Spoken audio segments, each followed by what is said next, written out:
नमस्ते महाराज। बंदे माता जी इच्छा में महाराज जी कूदान किसे कहते हैं और कूदान कूदान और कूदान करने का फल क्या है? देखो भैया, दान दो प्रकार के होते हैं, सुदान और कुदान। सत्य पात्रों को दिया गया दान सुदान कहलाता है। सात धर्मियों को दिया गया दान सुदान कहलाता है।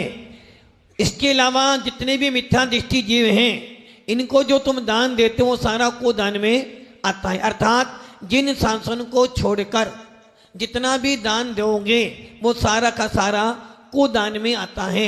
यदि आप अस्पताल बनाते हो, स्कूल बनाते हो, ये सारा दान समीचीन दान नहीं है, किंतु ये दान कैसा दान है? करुणा दान।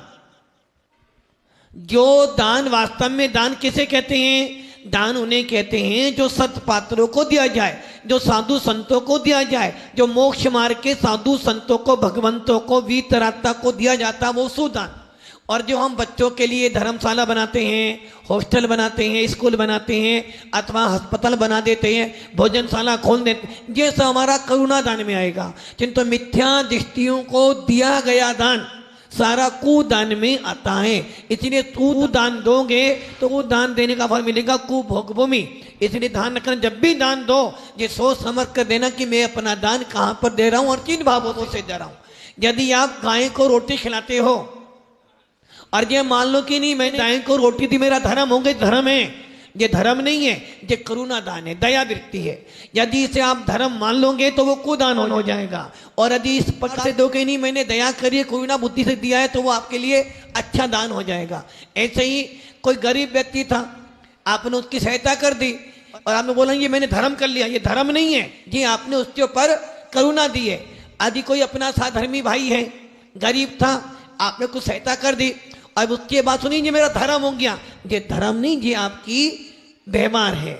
इसलिए आपके परिणामों से ही दान कुदान भी हो सकता है और सुदान भी हो सकता है। ये निश्चित है कि कुदान जिन शासन को छोड़कर जहां जहां दान दोगे वो सबका सब कुदान माना जाएगा। गुरुदेव के समाधान से समझ में ये आ रहा है कि मिथ्या दृष्टियों को दिया गया दान कुदान के अंतर्गत तब आएगा जब आप उसे धर्म मान के, अपने आत्मा के कल्याण का हेतु मान के यदि आप दान दे रहे हो मिथ्या दृष्टि को, तो वो कुदान के अंतर्गत आएगा। यदि आप मिथ्या दृष्टि को करुणा मान के अथवा दया मान के दान दे रहे हो तो वो कुदान के अंतर्गत नहीं आएगा।